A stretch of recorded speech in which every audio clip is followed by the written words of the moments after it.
Bismillahirrahmanirrahim. Assalamualaikum warahmatullahi wabarakatuh. Alhamdulillahi rabbil alamin.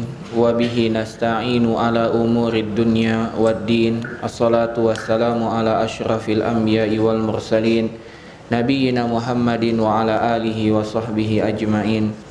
Qala Allah Ta'ala ya ayyuhalladzina amanu taqullaha haqqa tuqatihi wa la tamutunna illa wa antum muslimun. Allahumma inna nas'aluka ilman nafi'an wa rizqan tayyiban wa amalan mutaqabbala. Allahumma arinal haqqa haqqa warzuqna tiba'ah wa arinal batila batila warzuqna jitinabah. Allahumma anfa'na bima 'allamtana wa 'allimna ma yanfa'una wa zidna ilman. Jamaah kaum muslimin rahimani wa rahimakumullah, para hadir sekalian. Yang pertama dan paling utama, kita panjatkan segala puja dan puji syukur kepada Allah Subhanahu wa taala atas segala limpahan nikmat yang telah Allah Subhanahu wa taala berikan kepada kita. Nikmat berupa iman, Islam, yang nikmat tersebut tidak ternilai harganya, yang dapat menyelamatkan hidup kita di dunia dan di akhirat. Belum lagi nikmat-nikmat yang lain yang begitu banyak. Nikmat berupa anggota tubuh yang bekerja dengan normal. Ini juga nikmat yang begitu mahal. Kesehatan adalah nikmat Allah yang begitu agung, yang banyak manusia lalai. Demikian juga nikmat kesempatan. Sehingga ketika kita mendapatkan kesempatan dan kesehatan dapat hadir di majelis ilmu ini merupakan nikmat yang begitu agung. Maka wajib kita bersyukur kepada Allah Subhanahu wa taala atas nikmat tersebut. Belum lagi nikmat-nikmat yang lain yang kita tidak mampu untuk menyebutnya, saking banyaknya nikmat Allah tersebut. Maka mari kita meningkatkan iman dan takwa kita kepada Allah Subhanahu wa taala.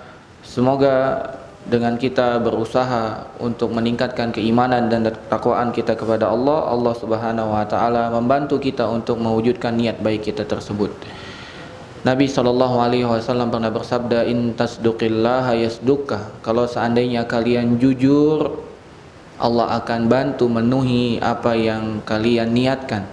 Kalau kita memang betul-betul jujur untuk beribadah kepada Allah, ingin mendalami agama dengan benar, ingin menjadi hamba Allah yang sebetul-betulnya, maka insya Allah Allah Subhanahu wa ta'ala akan berikan jalannya. Allah akan penuhi niat baik tersebut. Sebagaimana yang Allah Subhanahu wa taala firmankan dalam Al-Qur'an, walladzina jahadu fina lanahdiyannahum subulana. Bagi orang-orang yang berjuang di jalan kami, maka Allah Subhanahu wa taala akan berikan petunjuk untuk mendapatkan jalan tersebut. Jadi yang pertama, kita luruskan niat kita betul-betul jujur sehingga Allah akan penuhi kejujuran kita tersebut. Kemudian salawat dan salam tidak lupa kita panjatkan kepada Nabi kita, Nabi besar Nabi Muhammad sallallahu alaihi wasallam. Semoga salawat dan salam juga tercurah limpahkan kepada keluarga, sahabat dan pengikut-pengikutnya yang mengikuti dengan benar sampai hari kiamat. Jamaah sekalian rahimani wa rahimakumullah, pada malam hari ini insyaallah kita akan lanjutkan pembahasan dari al-adab, yaitu adab al-ukhuwah fillah, yaitu adab ukhuwah fillah, yang mana kita jelaskan pada pertemuan yang kemarin bahwasanya ukhuwah fillah ini merupakan ikatan yang begitu mahal, ya, yang harus kita jaga. Kalau seandainya kita mendapatkan ukhuwah, saudara seagama, seiman di jalan Allah, maka jangan pernah kita lepaskan, karena inilah yang akan menyelamatkan kita nanti di hari kiamat, ya. Dari tujuh golongan yang Allah selamatkan, ya, dengan naungannya, salah satunya adalah dua orang yang saling mencintai karena Allah Subhanahu wa taala. Dan memilih teman yang dapat kita jadikan menjadi teman, ya, atau menjadi saudara, itu ada 4 kita sebutkan kemarin. Yang pertama harus pandai, harus cerdas, harus cerdik. Yang kedua harus memiliki akhlak yang baik, akhlak yang mulia. Yang ketiga hendaklah dia bertakwa. Yang keempat hendaklah dia berpegang teguh dengan Al-Quran dan As-Sunnah. Nah, pada malam hari ini kita akan sebutkan, ya, adab-adab ukhuwah fillah atau hak-hak ukhuwah fillah tersebut. Hak-hak ukhuwah fillah tersebut. Di sini penulis Syekh Abu Bakar Jabir Al-Jazairi menyebutkan ada 8. Ada 8 hak, ada 8 adab ukhuwah fillah. Ada 8 adab ukhuwah fillah. Yang pertama, beliau mengatakan al-musawatu bil mal. Ya, kesamaan dalam harta. Kesamaan dalam harta. Artinya kita menyupport, menyokong, membantu ya ukhuwah fillah ini dengan harta. Membantu dengan harta.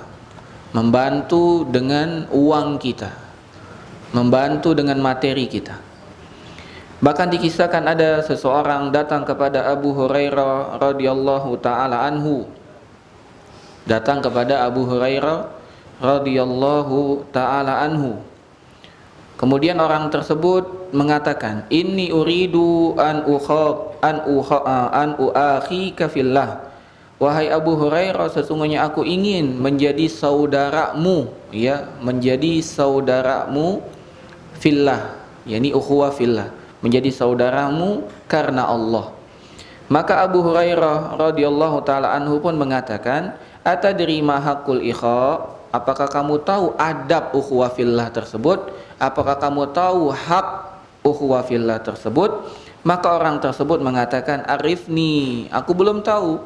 Kabarkan kepadaku apa hak ukhuwah fillah itu? Apa hak persaudaraan yang kita atasnamakan Allah itu?" Maka kata Abu Hurairah radhiyallahu taala anhu, "La takunu ahaqqu bidinarika wa bidirhamika minni." Engkau tidak lebih berhak dari dinar dan dirham yang engkau miliki daripada aku. Engkau tidak lebih berhak dari dinar dan dirham yang engkau miliki daripada aku. Artinya engkau berani enggak berbagi harta dengan aku? Kalau aku butuh sokongan, kamu berani enggak membantu? Kalau aku ingin berdakwah, kemudian aku kekurangan dana, mau enggak kamu mensupport? Kalau aku ingin ya punya keperluan untuk menjalankan kewajiban-kewajiban agamaku, maukah engkau membantuku? Maukah engkau membantuku dengan hartamu? Maka orang tersebut mengatakan, "Lam ablugh hazihil manzilata ba'd." Wah, berat ya Abu Hurairah, aku belum sampai pada derajat ini. Berat ini masalah harta katanya. Lantas Abu Hurairah pun menimpali orang tersebut, qala fadhhab anni. Kalau begitu tidak bisa. Kalau begitu engkau tidak bisa menjadi saudaraku atas yakni karena Allah. Engkau belum bisa menjadi saudaraku karena Allah. Ini tantangan paling besar. Ikhwah fiddin, rahimani wa rahimakumullah. Kalau kita betul-betul ingin ukhuwah fillah, kalau kita betul-betul ingin memiliki ukhuwah fillah, persaudaraan karena Allah, maka kita yang harus berani berkorban dengan harta kita. Berani nggak kita menjadikan saudara kita tersebut sama berhaknya dengan harta kita dengan kita? Ini tantangan paling besar. Kalau yang lain mungkin kita oke, tapi kalau masalah uang ini sensitif sekali. Makanya pernah suatu ketika Umar bin Khattab ketika beliau menjabat menjadi khalifah, ada orang mengadu kepada beliau, mengatakan bahwasanya aku telah ya dizalimi fulan dan fulan. Maka kata Umar bin Khattab, mana bayinah antum? Mana bukti-bukti antum? Oh, katanya aku punya saksi. Taib, datangkan saksi. Maka didatangkan saksi tersebut. Ternyata saksi tersebut tidak dikenal oleh Umar bin Khattab. Kata Umar bin Khattab, aku tidak kenal dengan saksi ini. Dan itu tidak mudarat bagiku, aku tidak mengenal saksi ini. Kalau memang orang ini mau menjadi saksi, tolong datangkan orang yang dapat menjamin persaksian orang ini benar. Maka datanglah seorang mengatakan, Amirul Mukminin, aku mengetahui orang ini. Aku mengetahui orang ini. Maka Amirul Mukminin mengatakan, kalau engkau tahu, apa buktinya engkau mengenal dia? Apakah engkau tetangganya yang tahu kapan dia keluar, kapan dia masuk rumahnya? Maka orang tersebut mengatakan, aku bukan tetangganya. Aku tidak tahu kapan dia masuk rumah, kapan dia keluar rumah. Kemudian Amirul Mukminin mengatakan, apakah engkau pernah safar dengan dia sehingga engkau mengetahui hakikat orang tersebut? Karena safar itu menyingkap semua tabir, Pak. Sekarang kita kalau tidak safar, dalam kondisi tenang di masjid, mendengar pengajian, itu tampaknya semua soleh. Tapi ketika safar baru tersingkap. Apakah bekal yang kita bawa berani kita bagi dengan saudara kita? Apakah tempat duduk kita yang nyaman berani kita bagikan dengan saudara kita yang lain? Baru tersingkap. Apakah kita safar betul-betul menjaga sholat kita? Apakah kita safar betul-betul menjaga pandangan kita? Baru tersingkap ketika safar. Maka orang tersebut mengatakan, enggak, aku belum pernah safar dengan orang tersebut, dengan orang ini, dengan saksi yang diajukan ini. Lantas Amirul Mukminin mengatakan, taib, yang ketiga, pertanyaan ketiga, apakah engkau pernah bermuamalah, pernah berinteraksi tentang uang dengan dia? Karena apabila orang berinteraksi dengan uang baru terlihat hakikatnya.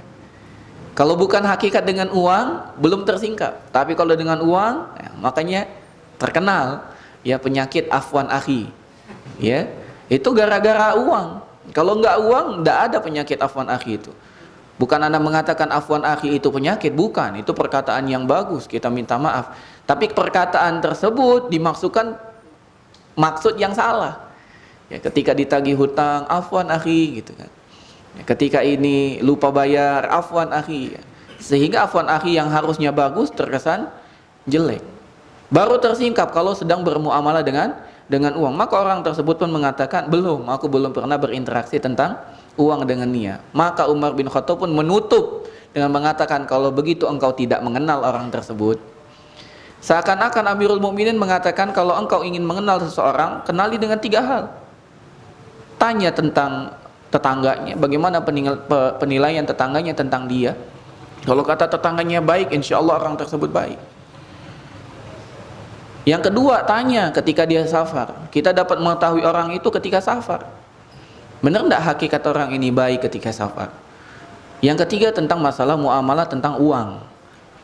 Baru kita tahu tentang orang. Makanya di sini dikatakan oleh Syekh, sampai kita menyamakan harta kita dengan saudara kita tersebut.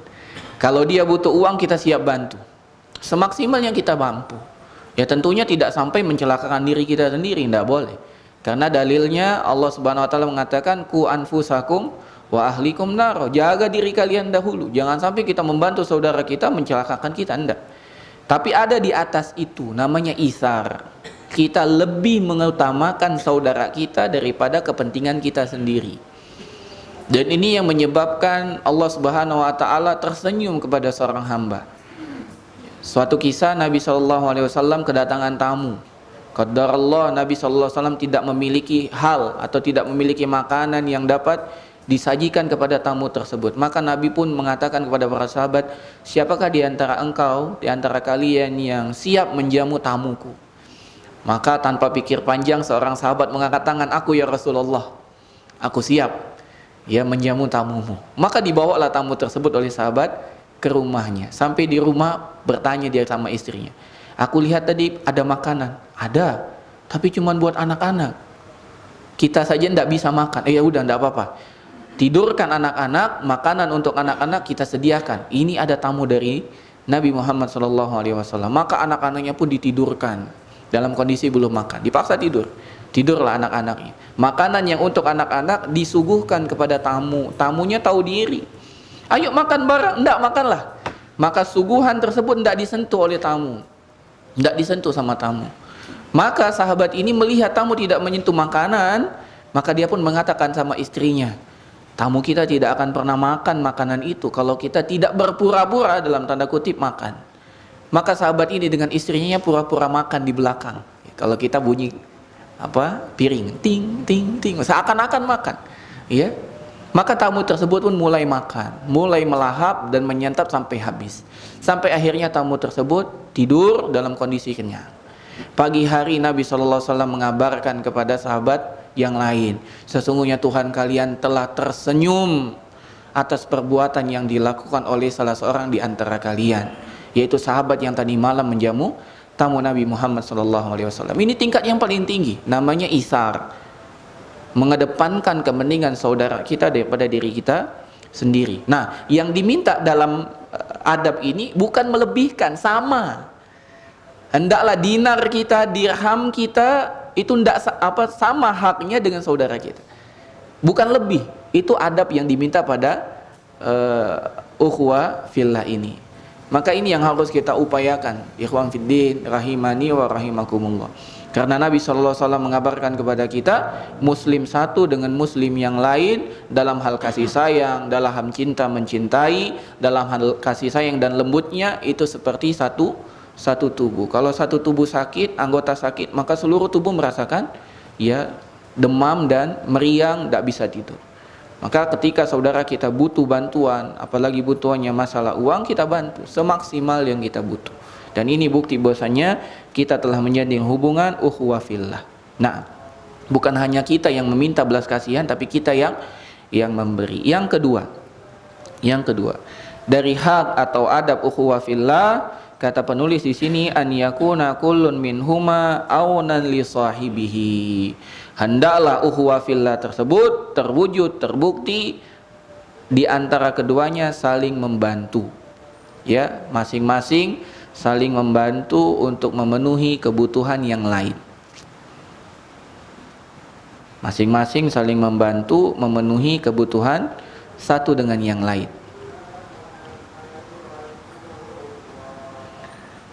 Bagaimana bentuknya? Kalau ukhuwah fillah tersebut, kalau saudara kita yang kita katakan dia adalah saudaraku, ya, karena agama, karena Allah Subhanahu wa taala, kalau dia sesuatu butuh, hajat yang dia harus penuhi dan dia tidak bisa lakukan sendiri, maka otomatis kita memenuhi hajatnya. Ya. Bahkan mendahulukan, ya, untuk membantu saudara kita daripada kepentingan kita sendiri. Tadi namanya isar, membantu, ya. Dan ini ada kisah yang lain. Mungkin syekh yang terkenal, yang mungkin tiap maghrib kita sering dengar suaranya, atau tiap Ramadan kita sering dengar suaranya, yaitu Syekh Sa'ad Al-Ghamidi. Syekh Sa'ad Al-Ghamidi. Pernah suatu hari beliau di kala muda, ya, masih sekolah waktu itu, ya, beliau sudah menghafal Al-Quran di usia muda, belasan tahun. Kemudian sambil dia menghafal Al-Quran, ya, telah selesai dari hafalannya, beliau pun mengajar. Kalau bahasa kita TPA, ya, kalau di sana kutab atau halaqul Quran, maka dia mengajar. Nah, jadwal mengajarnya itu ba'da maghrib. Kebetulan besok hari beliau ada ujian, masih sekolah, beliau ada ujian. Maka dalam hatinya beliau ragu, tetap ngajar Al-Quran atau libur dulu, besok ujian.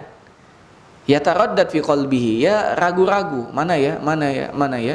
Maka beliau mengatakan, insya Allah aku lebih mendahulukan kepentingan saudaraku, yaitu apa? Belajar Al-Quran. Jadi dia tinggalkan kepentingan pribadinya, yaitu murajaah, belajar persiapan ujian besok, demi mengajarkan anak-anak, rekan-rekan yang lain Al-Quran. Maka dia pun mengajarkan Al-Quran. Ternyata tanpa terasa larut malam.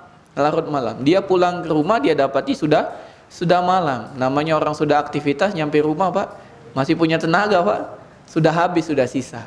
Maka beliau pun mengatakan dia ambil buku tersebut, dia baca sebentar dan tertiduran. Maka dia dapati pagi hari dalam kondisi cemas. Gimana ini? Buku setebal ini belum selesai dibaca. Tapi dia berkatakan bismillah. Dia berangkatlah ke sekolah. Dia berangkat ke kampusnya, maka dibagikanlah soal ujian tersebut. Dalam kondisi dia belum yakin. Kenapa? Karena dia belum persiapan dengan matang. Maka dibukalah lembar soal tersebut. Maka dia dapati lembar soal ini, wah, apa ya jawabannya ya? Dia bingung. Wah, ini belum sempat baca nih. Maka dia katakan bismillah. Dia mulai mengerjakan tersebut. Maka dia mengatakan, ini kisah beliau sendiri di salah satu acara televisi ketika ditanyakan, ya, beliau mengatakan seakan-akan ada yang membisiki, wahai Sa'ad, ndak ingat tuh nomor 1 kan pernah diajarin di depan di papan tulis itu loh. Maka dia tulis nomor 2 kan itu syekhmu pernah mengajarkan itu kan, kamu pernah ngerjain latihannya itu loh, dikerjakan. nomor 3, nomor 4, nomor 5, nomor 6, nomor 7, sampai selesai soal. Seakan-akan ada yang bisiki, ingat coba, ingat coba, ingat coba. Dan ternyata beliau menulis semuanya tanpa memperhatikan yang lain, dan dia merasa dia yang paling lama, maka dia pun berdiri dan menyerahkan lembar jawaban tersebut. Maka teman-temannya kaget, wih, Saad duluan ini katanya gitu. Maka dia pun kaget, loh ternyata aneh duluan katanya, perasaan aneh paling lama gitu kan. Maka dia pun selesai mengumpulkan, pekan depan dia diumumkan tidak ada yang mendapatkan nilai sempurna kecuali Sa'ad Al-Ghamidi. Ini salah satu fadilah yang Allah Subhanahu wa taala berikan ya bagi orang yang lebih mendahulukan kepentingan saudaranya daripada kepentingan sendiri. Dan ini salah satu adab, salah satu hak yang harus kita penuhi apabila kita betul-betul ingin memiliki ukhuwah fillah, persaudaraan karena Allah Subhanahu wa taala. Kemudian salah satu hak atau hajat yang harus kita tunaikan kalau kita ukhuwah fillah, jangan lost kontak. Jangan sampai kita hilang kabar dengan saudara kita.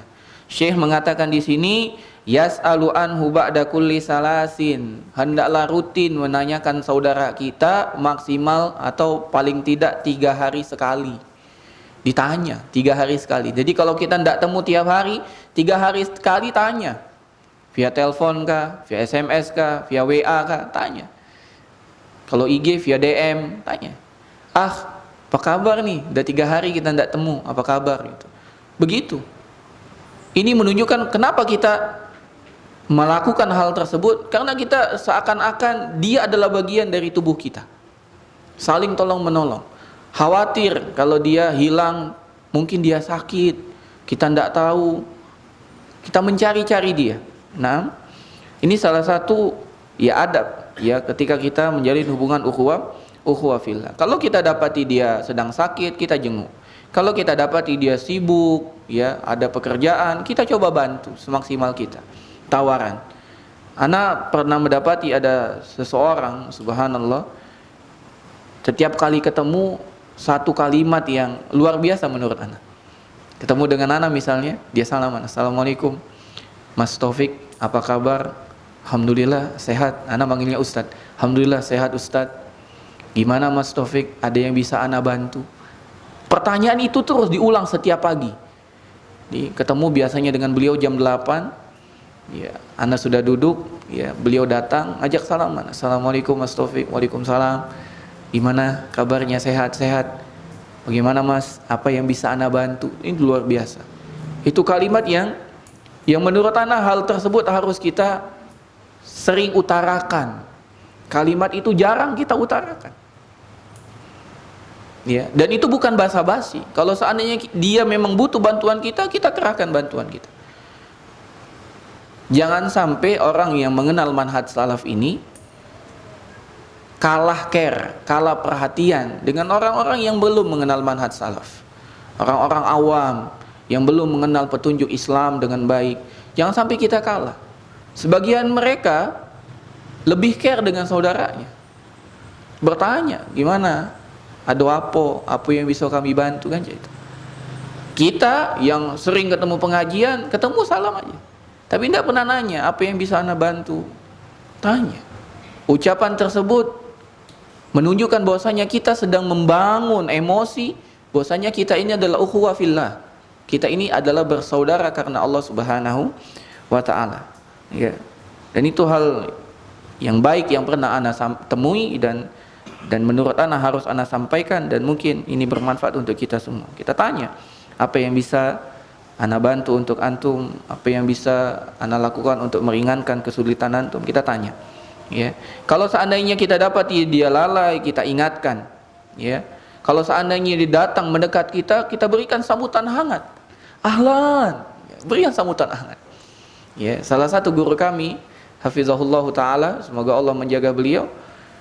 Kalau ketemu itu sambutannya hangat sekali. Ahlan Taufik, apa kabar gitu kan.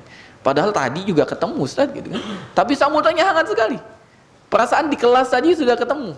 Tapi ketika habis sholat anak datang buat bertanya, ahlan. Kifaluk kan. Tanya apa kabar, apa yang bisa anak bantu. Itu luar biasa, Masya Allah.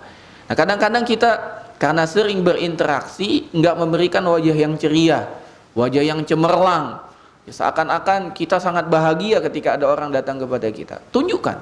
Ekspresi wajah ini sangat penting untuk ditunjukkan dengan saudara kita. Ya kalau kita sendiri tidak apa-apa, kita merengut gitu ya, kita bersedih, ingat dosa, tidak apa-apa. Tapi kalau di hadapan saudara kita, hilangkan itu semua. Seakan-akan kita sangat bahagia dengan saudara. Oh Masya Allah, antum datang juga akhirnya.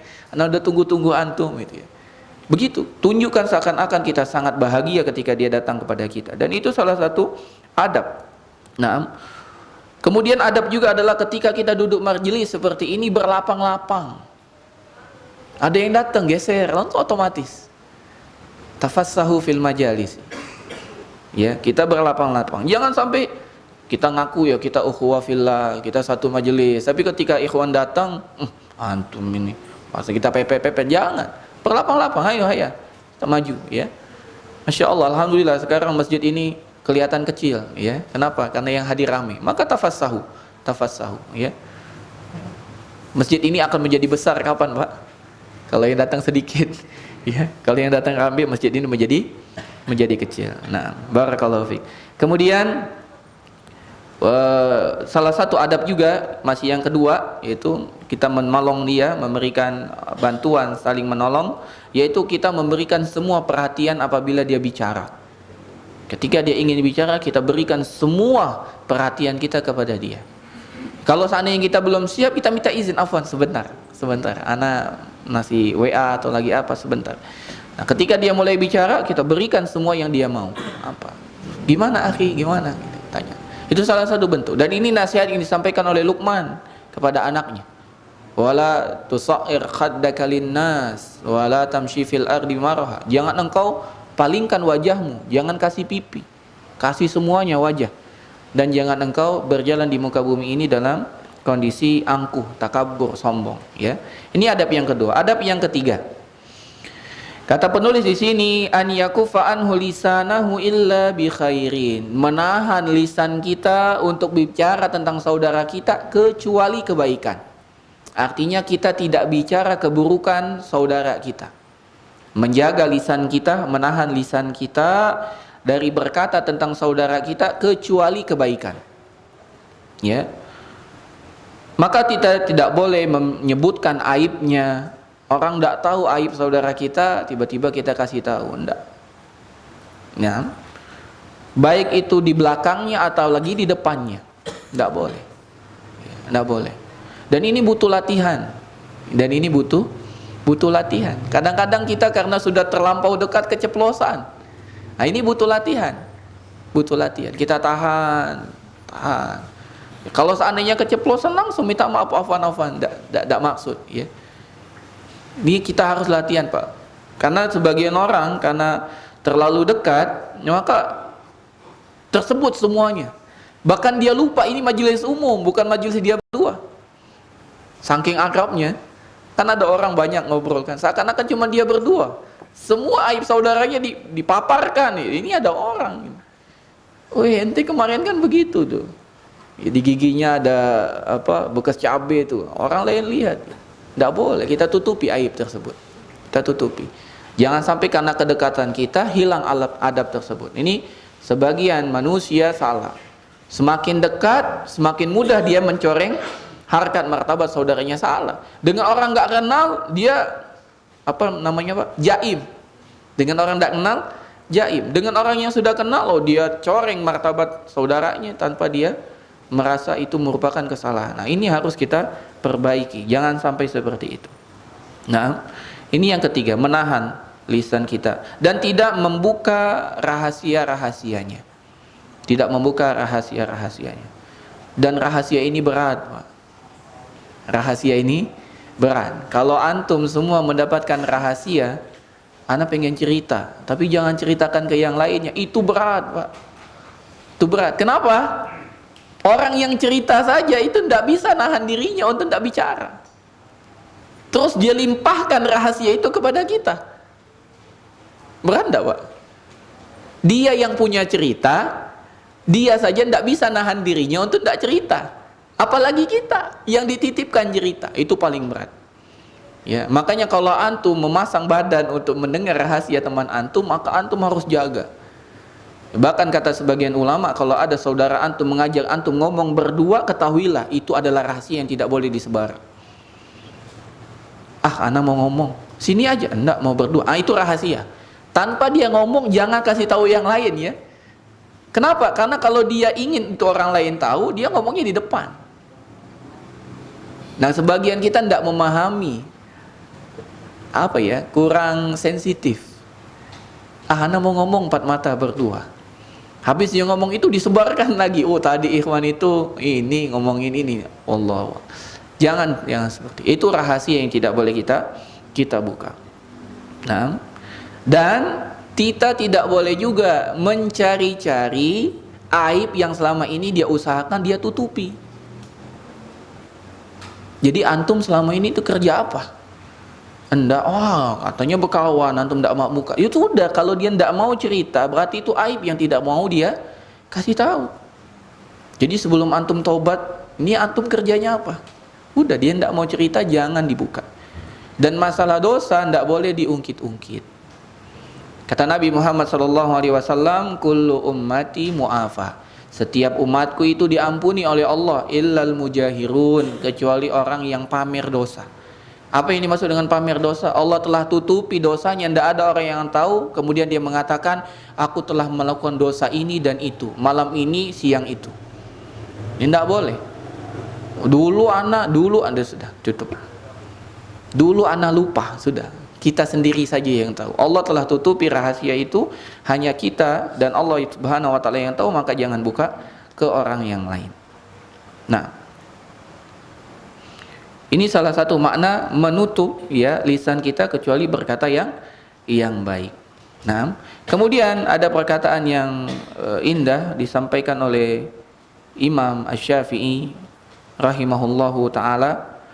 Beliau mengatakan man wa'adha akhahu sirran faqad nasahahu wa zanahu. Barang siapa yang memberikan mau'izah, memberikan peringatan, memberikan koreksi secara sembunyi-sembunyi kepada saudaranya, maka sungguh itulah makna nasihat dan dia telah memperindah nasihat tersebut. Artinya kalau orang dinasihati secara empat mata, sembunyi-sembunyi, itu betul-betul dia ingin kebaikan dan kemungkinan besar diterima lebih besar. Adapun kalau dia memperingatkan manusia tentang kesalahannya di hadapan umum, maka dia telah menghinakan saudaranya dan menjadikan perkara itu menjadi lebih jelek lagi. Jadi kita harus hati-hati juga.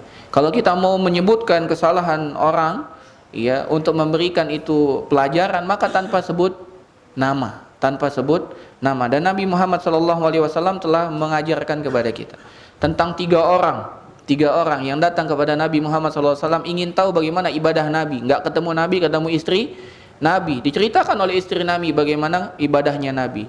Lantas tiga orang ini mengambil kesimpulan, ibadahnya Nabi biasa-biasa ya. Nabi bangun, kemudian Nabi tidur, kemudian Nabi berpuasa, Nabi juga berbuka. Bahkan Nabi punya banyak istri. Ia menjamah istrinya, bermain-main dengan istrinya.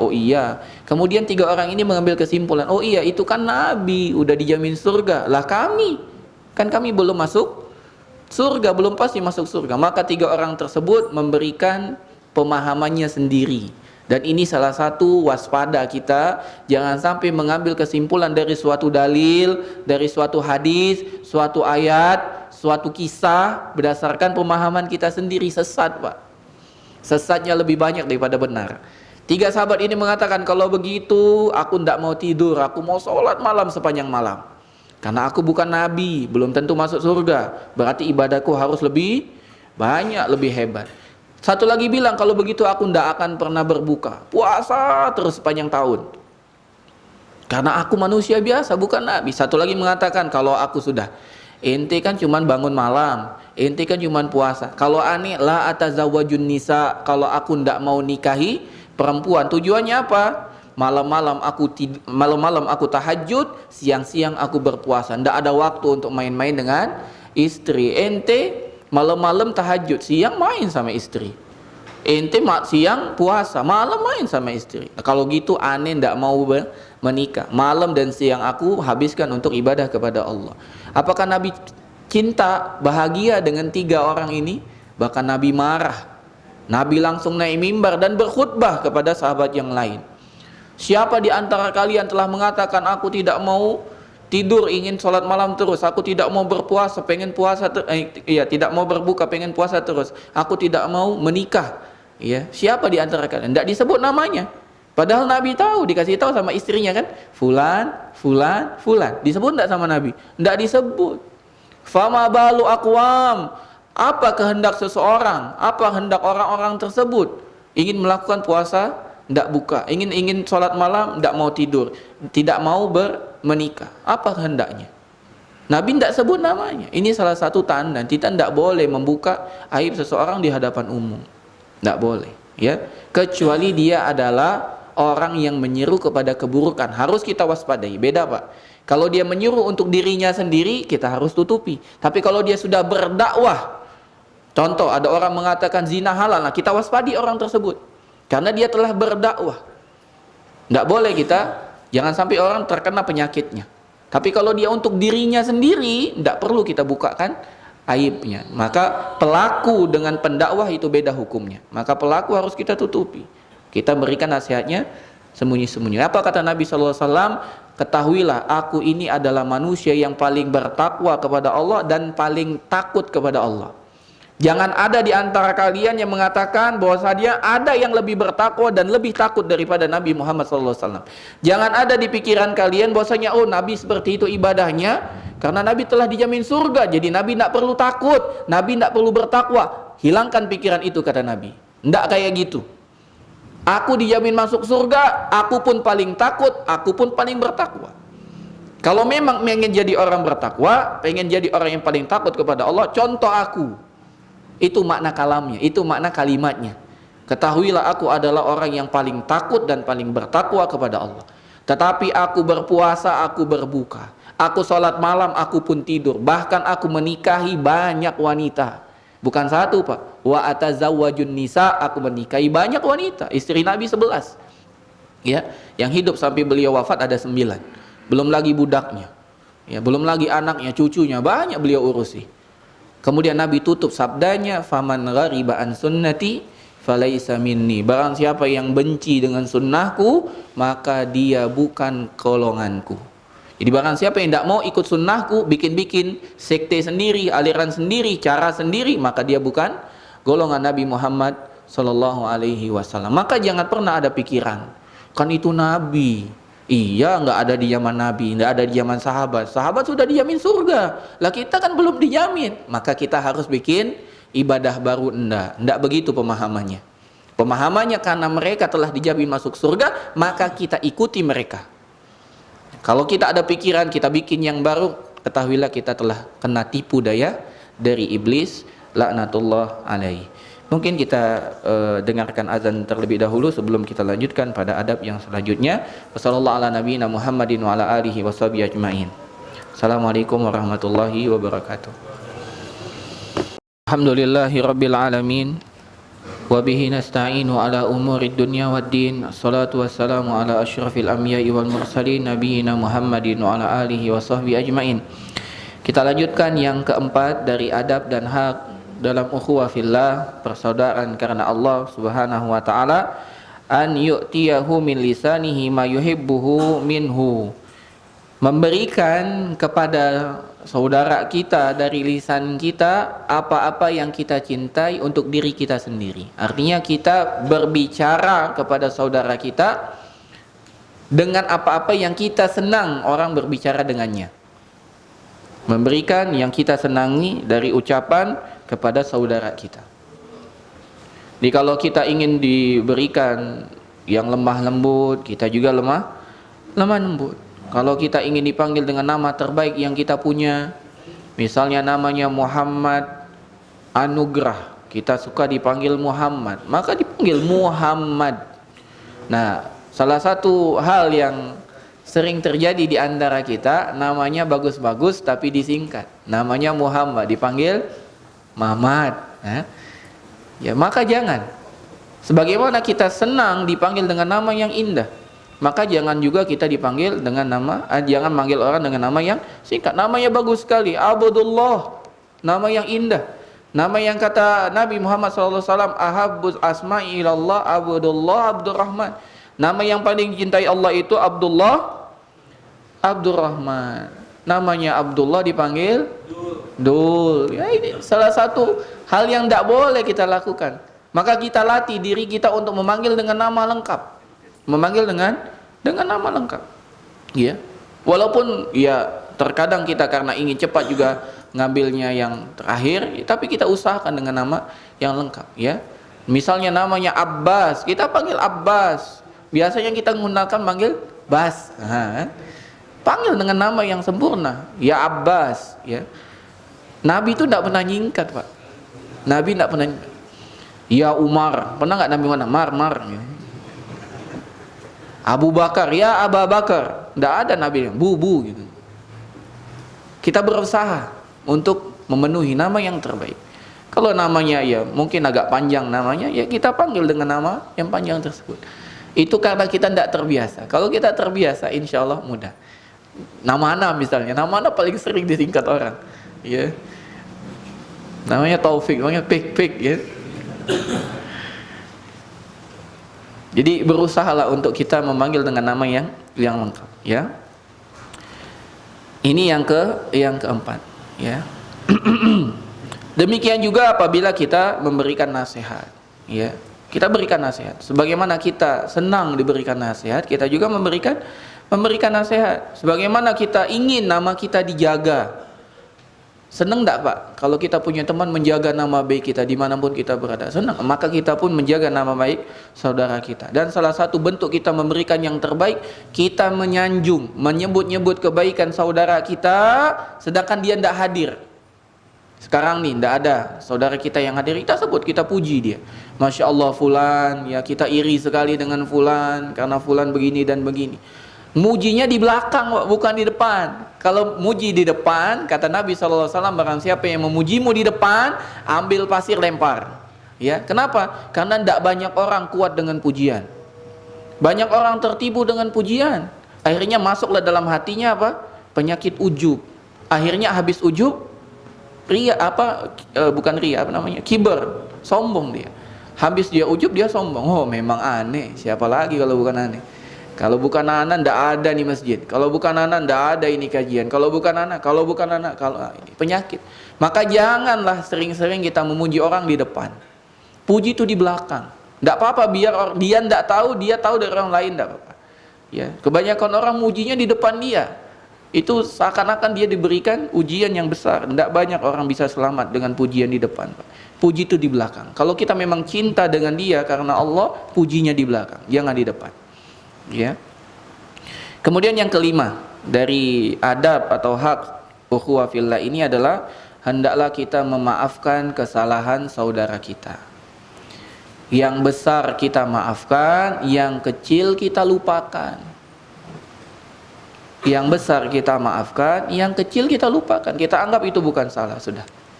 Ya. Kebanyakan kita ini dibalik, yang kecil dibesar-besarkan. Ya, yang besar seakan-akan gunung masuk ke dalam rumah kita. Ya. Sudah, kita belajar untuk memaafkan. Dan memaafkan ini butuh proses juga, Pak. Ya, kalau kita tidak melatih diri untuk memaafkan, kita ini lebih suka mendendam. Ya, coba kita tanya dengan diri kita, lebih ingat kebaikan yang orang kasih kepada kita atau kejahatan yang orang kasih dengan kita? Pasti kejahatan. Karena Ana pernah cerita dengan antum semua di sini. Waktu anak kecil, anak sop pertama diusir dari sop pertama. Kan Ana masih ingat sampai sekarang. Iya. Adapun kebaikan orang yang pernah ngasih Ana, mungkin Ana lupa kebaikan apa ya. Tapi kalau keburukan selalu ingat. Maka jiwa ini kalau kita tidak latih ya untuk memaafkan, itu muncul terus.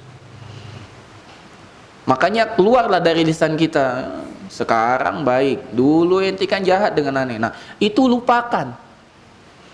Yang lalu biarlah berlalu. Kita maafkan. Dan Allah ya akan meninggikan derajat kita. Akan meninggikan derajat kita, ya. Yang kecil-kecil kita lupakan. Yang kecil-kecil kita lupakan, ya. Seandainya saudara kita itu melakukan dosa dan maksiat, jangan ditampakkan dosa dan maksiatnya.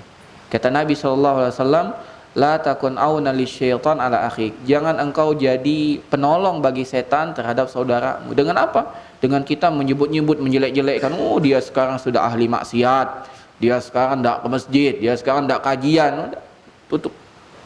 Kalau kita ingin nasihati, nasihati ke dia. Dan kita merasa dia adalah masih saudara kita. Kan kita cinta dan benci karena Allah. Nah, kapan kita benci karena Allah? Benci maksiatnya, bukan kita meninggalkannya. Tapi kalau kita cinta sampai akhirnya dia tidak mau, ya sudah. Di titik tertentu kita tinggalkan dia, tapi kita tetap berusaha untuk apa? Menasehati dia. Siapa tahu salah satu dari nasihat kita akan nyantol kepada dia. Ini sebagaimana perkataan Abu Darda radhiyallahu taala anhu, seorang sahabat yang terkenal, ya, Abu Darda. Ya, Abu Darda ini saudaranya Salman. Abu Darda ini rajin ibadah, sholat malam, puasa. Sampai Ummu Darda istrinya Abu Darda itu sudah uring-uringan. Sudahlah, buat apa lagi aku ya memperhatikan penampilanku. Maka Salman, saudara yang dipersaudarkan oleh Nabi SAW, berkata kepada Ummu Darda, kenapa engkau, Ummu Darda, engkau ini istri kok seperti ini? Kata Ummu Darda berkata kepada Salman, saudaramu sudah tidak peduli lagi dengan aku. Kok itu? Malamnya dihabiskan untuk tahajud, siangnya dihabiskan untuk ibadah. Lantas jatahku kapan? Kata Ummu Darda. Di sini kita tahu bahwasanya istri juga butuh belas kasih, butuh kasih sayang, butuh belayan, butuh komunikasi. Ya, jangan seakan-akan kita paling sibuk di dunia. Ya. Kalau dengan istri paling sibuk, kalau dengan teman, apalagi teman bisnis, oh enggak ada kata sibuk. Oh, kapan aja? Ya, lagi makan aja ditinggalkan. Bisnis ini, bisnis. Enggak. Ya. Kalau kita makan udah tutup, dah. Makan sama istri udah tutup handphone. Mau berdering, mau berbunyi, mau apa tuh tinggalkan. Ya. Walaupun istri angkat dulu, enggak. Lagi makan sama kamu, ini waktu spesial. Ya. Enggak ada waktu spesial lagi kecuali udah tinggalkan. Ikhwah fillah, siapa yang mau mendoakan kita kalau kita wafat? Teman kita itu. Paling waktu kita meninggal, kita yang mengatakan innalillahi wa inna ilaihi rajiun, Allahumma firlahu warhamhu. Paling ketika itu. Habis itu masih ada yang doakan, lupa dia. Yang merasa kehilangan tuh istri kita, dia doa terus, ya Allah, kumpulkan aku dengan dia, jadikan aku dan dia menjadi suami istri lagi di surga. Lantas kita cuekkan istri kita, jangan. Ya, jangan. Ya, jangan. Maka kata Salman menasihati Abu Darda. Abu Darda tidak mau terima. Enggak, ini ibadah, kata Abu Darda. Kata Salman, kalau begitu yuk kita ngadu sama Nabi.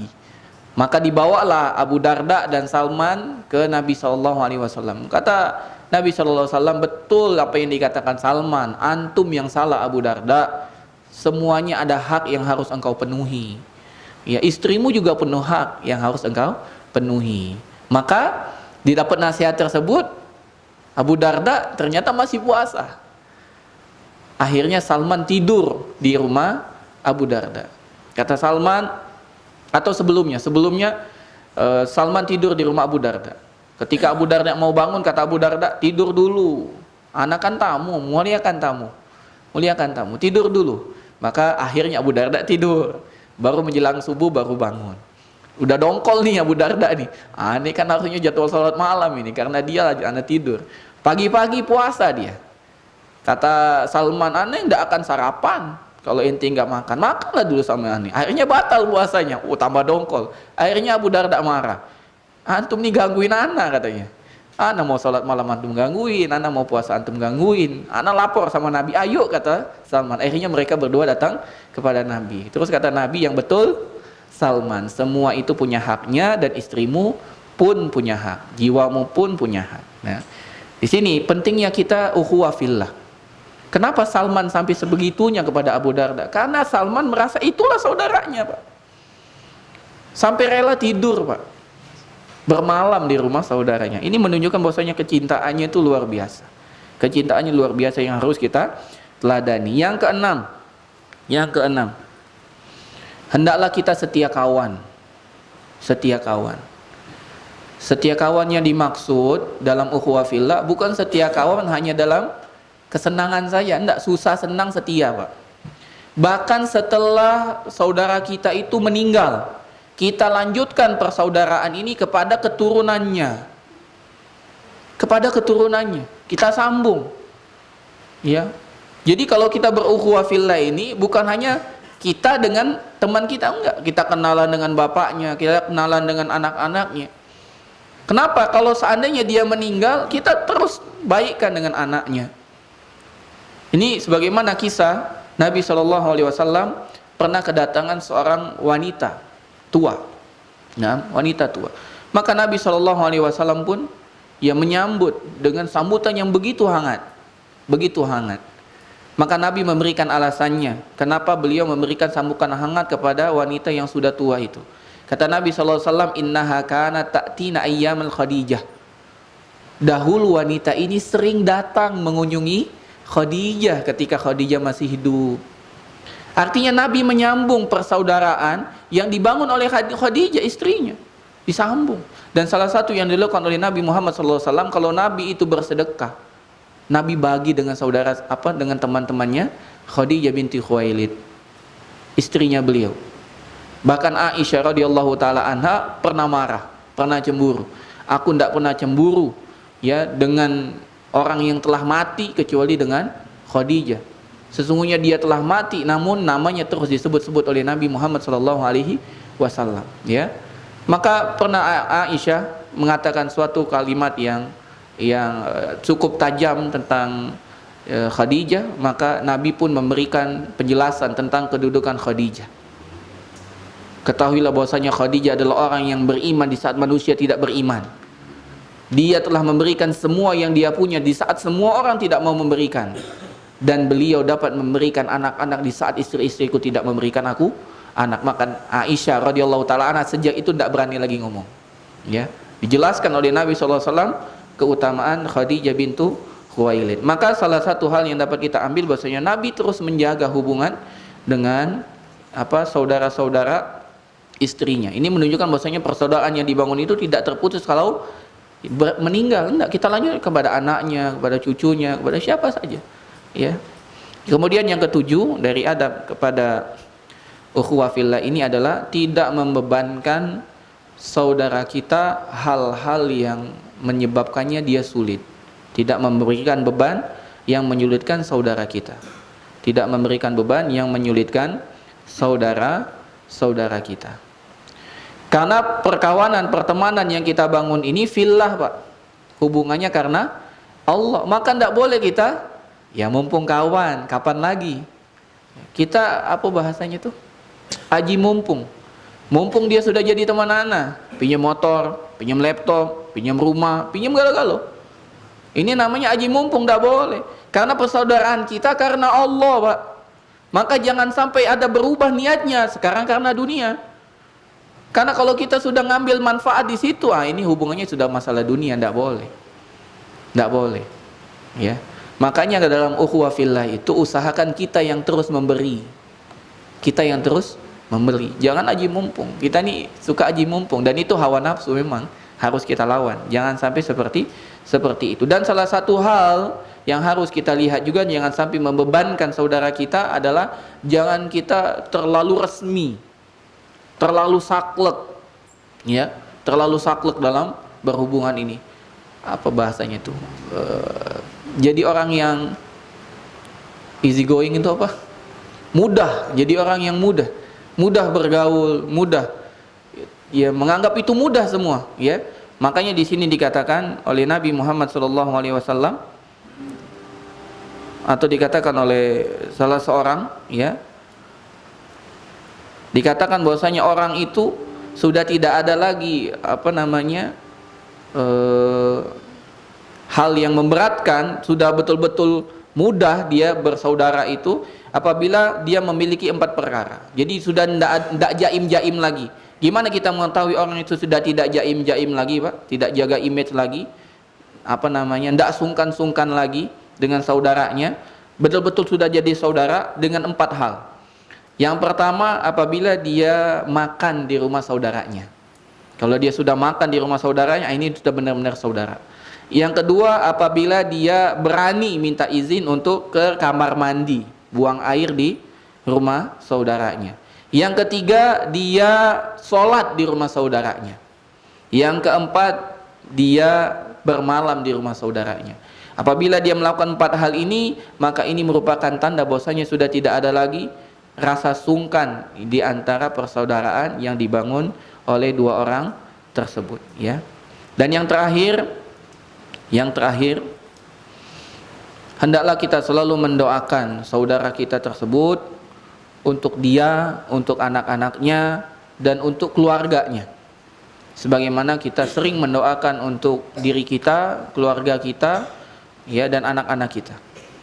Jadi kita mendoakan untuk saudara kita apa yang kita doakan untuk diri kita sendiri. Dan ini ada manfaat besar. Manfaat besar.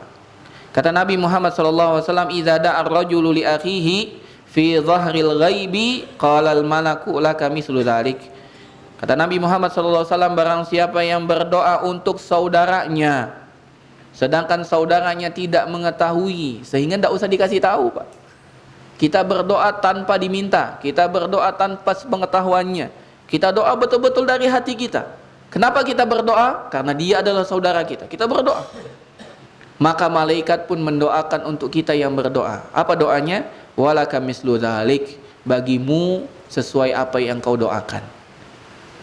Jadi kalau kita doakan, ya Allah, berikanlah keberkahan untuk hidup saudaraku, berikanlah panjang umur, berikanlah dia harta yang berkah, berikanlah ilmu yang bermanfaat, maka malaikat mengatakan, bagimu juga, bagimu juga, bagimu juga. Dan bagaimana doa malaikat? Ya, insya Allah lebih cepat untuk dikabulkan oleh Allah Subhanahu wa Ta'ala. Jadi sebelum Allah mengabulkan doa kita untuk saudara kita, malaikat telah dikabulkan doanya untuk kita. Artinya ketika kita doa kepada, ya, untuk saudara kita, manfaatnya lebih cepat yang kita rasakan daripada saudara kita. Lantas apa yang menghalangi kita untuk tidak mendoakan saudara kita? Maka doakanlah saudara kita, anak-anaknya, keluarganya, doakan. Itu maknanya kita sedang mendoakan anak kita sendiri dan keluarga kita sendiri. Inilah 8 adab yang mungkin dapat kita sebutkan pada kajian malam hari ini. Lebih dan kurang kami mohon maaf, kepada Allah kami mohon ampun. Kami tutup. Subhanakallahumma bihamdika asyhadu an la ilaha illa anta astaghfiruka wa atubu ilaik. Jika ada pertanyaan kami persilakan.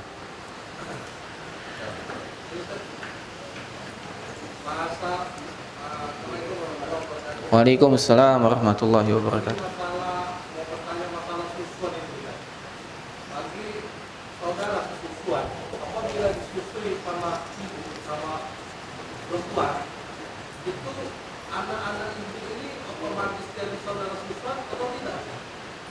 Yang kedua, apabila kita menjadikan seseorang itu saudara susuan, kalau udah besar, boleh nggak susu itu dicampur dengan yang lain, campur coklat, campur strawberry, campur gula, susu murni dari serupa tadi. Apa memang harus murni susu itu? Masya Allah, barakallahu fiik. Masalah persusuan, Pak, ya.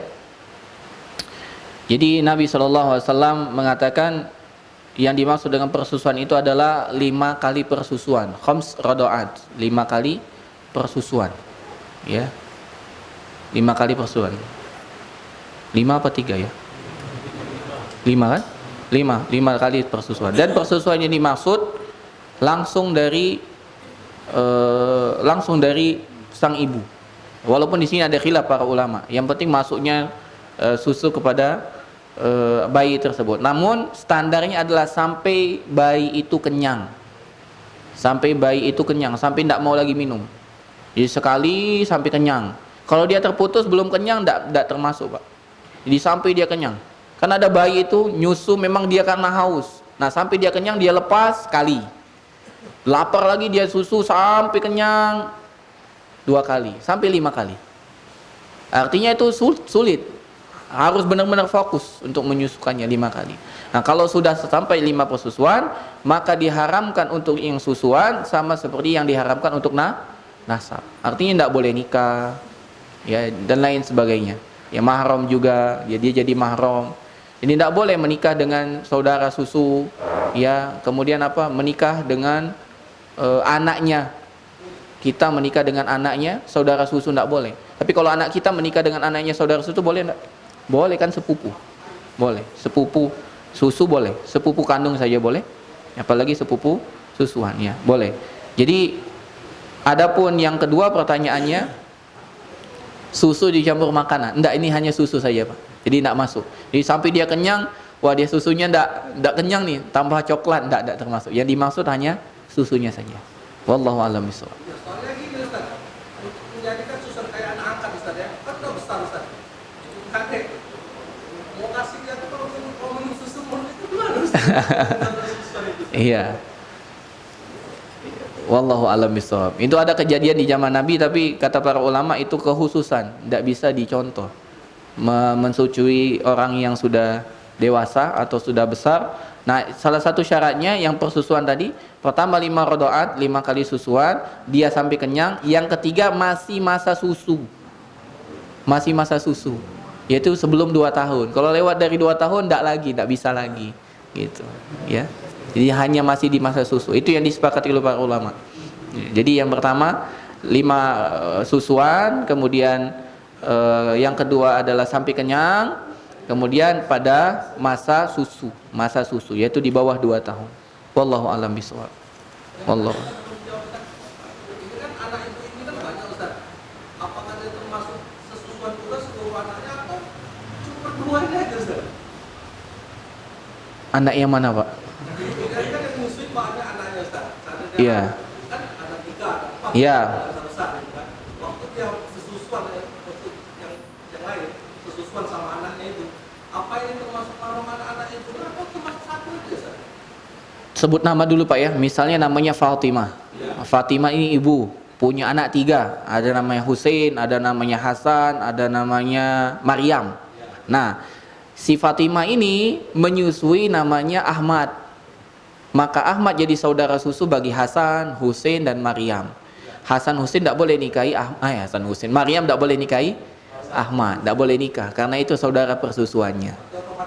Iya, betul. Nah, adapun anak si Ahmad kan anak orang juga. Nah, anak-anak yang lain enggak. Anak-anak yang lain enggak. Cuma yang disusui saja. Itu. Ya, afwan. Kalau enggak sebut nama bingung. Ada lagi? Ini dulu ya. Assalamualaikum. Waalaikumsalam. Apakah suami mengenal kita di surga? Insyaallah, apakah suami mengenal kita di surga? Ada yang akhwatkah datang ini? Online ya. Jadi bagi kaum muslimin ya, semoga kita dimasukkan semua oleh Allah ke dalam surga. Allah Subhanahu wa taala akan kumpulkan kembali kita dengan sanak keluarga kita. Suami akan bertemu dengan istri kalau masuk surga. Anak bertemu dengan bapak kalau masuk surga.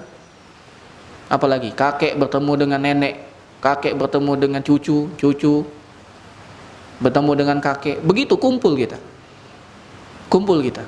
Di surga apa? Surga Aden. Surga Aden. Kita dan keluarga kita kumpul di surga Aden, ketemu. Oh iya, ini kakekku, oh ini nenekku, ini. Kalau semuanya masuk surga ketemu. Kenal, Allah akan menjadikan kita kenal. Dan Allah akan menjadikan kita dengan istri kita dua-duanya masuk surga. Di dunia kita punya 4 istri, 4-4-nya masuk surga, kita juga masuk surga, kita jadi poligami lagi di surga. Plus bidadari. Nah, kalau di surga kan di dunia belum ada, jadi 4 istri plus bidadari. Dikumpul lagi, Pak. Kita punya anak semua masuk surga. Makanya kita katakan kepada keluarga kita, ya, jangan sampai kesenangan kita di dunia ini melalaikan kita dari kesenangan akhirat. Kita inginnya bahagia di dunia, lanjut di akhirat. Maka dengan apa? Dengan taat kepada Allah. Jangan sampai kebahagiaan kita terputus cuma di dunia ini aja. Kita senang berkumpul, jalan-jalan, punya mobil, punya motor, punya semuanya, tapi hanya di dunia. Di akhirat kita terpisah. Mana suamiku, mana istriku? Ini salah satu hal yang menunjukkan kepada kita pentingnya kita saling menasihati. Bapak mengingatkan anak, anak mengingatkan bapak, istri mengingatkan suami, suami mengingatkan istri. Makanya Allah Subhanahu wa taala memberikan cahaya gembira pada wajah seseorang. Nadarallahu, Allah memberikan cahaya pada wajah seseorang wanita yang dia bangun malam, kemudian dia bangunkan suaminya. Apabila suaminya tidak mau bangun, dia percikan cahaya kepada wajah suaminya.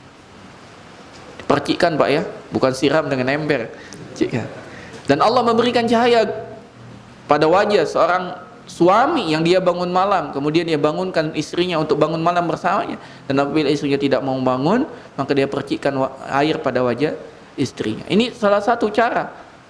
Ya, kalau kata Ustadz Roni itu sehidup sesurga, itu yang kita mau. Wallahu a'lam bishawab. Apakah suami, oh ini, oh ada dua ya. Apakah suami mengenali saya di surga dan apakah wajah kita sama seperti di dunia? Apakah ruh kita bertemu di alam barzah? Suami tadi sudah dijawab. Apakah wajah kita sama seperti di dunia? Jawabannya lebih bagus. Wajah kita di surga lebih bagus, tapi akan kita kenali. Ya, semoga Romi masuk surga nanti. Romi di surga kenal, oh ini Romi. Kenal. Tapi dengan wajah yang lebih ganteng lagi, lebih tampan lagi, ya. Dan umur kita sebaya. Kalau sekarang kan ada yang lebih senior, ada yang lebih muda. Nanti di surga umurnya sebaya. Kata para ulama berdasarkan hadis yang sahih, umurnya sekitar 33, 32. Sebaya semua. Dan tidak ada hari kecuali makin ganteng. Makin ganteng. Jadi jangan khawatir.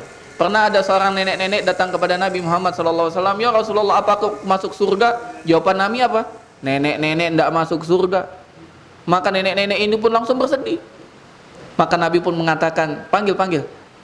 Kabarkan kepada dia bahwasanya dia masuk surga dalam kondisi menjadi gadis jelita lagi. Jadi nenek-nenek tidak ada di surga. Semua yang sekarang sudah nenek-nenek, sudah kakek-kakek, kabar gembira masuk surga jadi bujang gadis lagi, ya. Bujang gadis Palembang. Jadi dewasa lagi, jadi perkasa lagi. Apa kita bertemu di alam barzah? Wallahu a'lam bishawab, Anda tidak tahu. Wallahu a'lam bishawab, Anda tidak tahu. Assalamualaikum warahmatullahi wabarakatuh. Tentang 7 golongan yang Allah naungi di hari kiamat, apakah jaminan itu berlaku dari saat kita dibangkitkan sampai menginjakkan kaki ke surga atau tidak? Karena melihat proses hari kiamat nanti sangat panjang dan punya banyak tahap dan fase. Allah Subhanahu wa taala memiliki rahmat yang begitu luas. Maka Allah Subhanahu wa taala akan menaungi, ya. Sepanjang kita membutuhkan naungan, maka orang 7 golongan itu akan diberikan naungan oleh Allah Subhanahu wa taala. Ya. Lama itu bagi orang yang banyak dosanya, bagi orang yang memiliki amal yang soleh, maka itu cepat, rasanya cepat. Ya. Dan kita di alam barzah pun berdoa. Kalau kita termasuk hamba yang beriman, doa kita tiap hari itu apa? Rabbi aqimis sa'ah, Rabbi aqimis sa'ah. Tuhanku, cepatkan, datangkan hari kiamat, datangkan hari kiamat, datangkan hari kiamat. Ya, akan terasa cepat. Allah Subhanahu wa taala akan menjadikan kita terasa cepat dan seakan-akan itu tidak ada kesulitan. Makanya Allah Subhanahu wa taala menjadikan orang yang lewat dalam sirat itu kan banyak macam. Ada yang seperti kilat, ada yang seperti naik kuda, ada yang seperti berlari, ada yang berjalan, ada yang merangkak, ada yang ngesot bahasa kita. Ya. Kapan orang menjadi kilat? Saat amal solehnya banyak. Allah ridhoi dia, cepat dia. Baru jalan udah nyampe, gitu kan. Tapi ada orang tertati-tati, bergelayutan, disambar oleh kalalib, yaitu kail-kail dari api neraka. Dikait, ya, dapat bertahan, kaitnya lepas, jalan lagi, merangkak lagi, jatuh lagi, dikait lagi. Ya, tergantung amalnya. Maka naungan ini di hari kiamat, Allah Subhanahu wa taala maha luas rahmatnya, maka Allah Subhanahu wa taala akan menaungi hamba-hamba ini, ya, dari awal butuh sampai akhir. Dari awal butuh sampai akhir. Prosesnya panjang, memang panjang. Sehingga kita memohon kepada Allah semoga kita masuk dalam 7 golongan yang Allah Subhanahu wa taala naungi, ya, di hari kiamat yang tidak ada naungan kecuali naungannya. Ada yang lagi?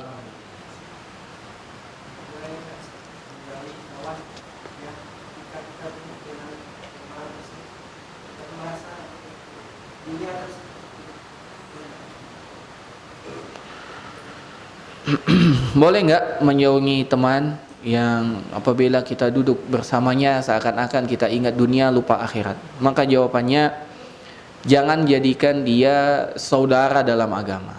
Jadikan dia teman, sarana untuk kita berdakwah. Jadi kalau duduk lama jangan. Tapi kalau kita bertemu, menyapa, memberikan nasihat, terus lakukan. Tapi kalau jadi teman duduk jangan.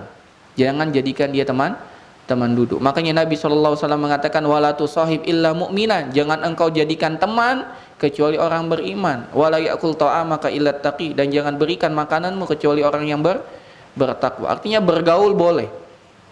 Dengan orang kafir pun kita bergaul dalam rangka kita memberikan kebaikan Islam, karena Islam ini rahmatan lil alamin. Teman juga sama. Tapi kalau sampai jadi teman ngobrol lama, jangan. Ngobrol sebentar tidak jadi masalah. Tanya kabar, berikan nasihat, kasih info, ada kajian di Anwar dari hari Selasa sampai hari Sabtu, kasih info, enggak apa-apa. Tapi kalau ngobrol lebih panjang lagi dan kita tahu kita mengakar diri kita sendiri. Kalau ini udah masuk dalam diskusi yang sudah tidak bermanfaat, dari kebaikan orang beriman itu adalah meninggalkan yang tidak bermanfaat, langsung saja cabut. Langsung saja cabut. Alasannya banyak, kita bisa bikin alasan. Ya. Banyak bisa alasan. Wafan anak punya kegiatan seperti ini. Banyak kegiatan kita, entah baca buku, entah apa, itu kan kegiatan semua. Dan kita tidak berbohong untuk itu. Oh, anak mau ke masjid. Memang kita mau ke masjid. Terlepas kita mau sholat dulu atau apa. Tapi belum waktunya sholat, tidak apa-apa, mau ke masjid dulu, tidak apa-apa. Tapi kita benar-benar ke masjid. Jangan kita ke masjid, ke warnet, jangan ya. Artinya banyak alasan untuk kita meninggalkan orang tersebut, ya. Karena teman ini menarik. As-sahibu sahib. Teman itu menarik. Maka jangan duduk bersama orang yang melalaikan kita dari Allah Subhanahu wa taala. Duduklah dengan orang yang mengingatkan kita, yang selalu mengingatkan kita dari keburukan dan mengingatkan kita untuk dalam kebaikan terus. Wallahu a'lam bishawab. Ada lagi? Cukup? Kita cukupkan. Subhanakallahumma bihamdika asyhadu alla ilaha illa anta astaghfiruka wa atubu ilaik. Semoga Allah Subhanahu wa taala menjadikan kita orang-orang yang mendengar yang terbaik dan dapat mengambil dan mengajikan pelajaran dan mengamalkan yang terbaik dari apa yang kita telah dengar. Lebih dan kurang kami mohon maaf. Assalamualaikum warahmatullahi wabarakatuh.